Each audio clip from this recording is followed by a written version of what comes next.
Sa araw na makatagpo ka ng taong handa kang samahan mula sa pinakamagulo hanggang sa pinakamasayang sandali ng buhay mo.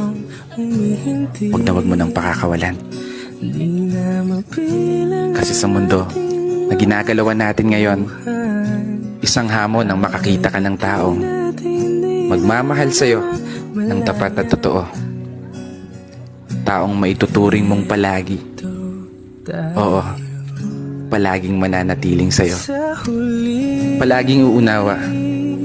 Palaging magpapahalaga. Taong tatanggapin ka ng buong buo maging sino ka pa. Ano man ang estado mo sa buhay o kulay ng paa.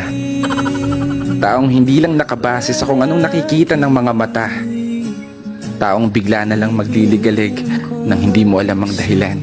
Ay, mali pala. Taong makakasama mong mangarap at abutin ito ng sabay. Taong aalalay, lalo sa mga panahong natatakot kang tumulay.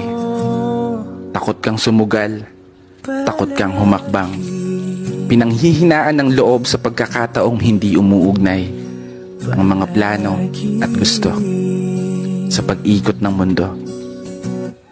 Isang palagi napupuno sa mga pagkukulang, kahinaan at kalakasan na tinataglay mo. Isang tao na maniniwala sa'yo. Isang tao na palaging magpapaalala na kaya mo.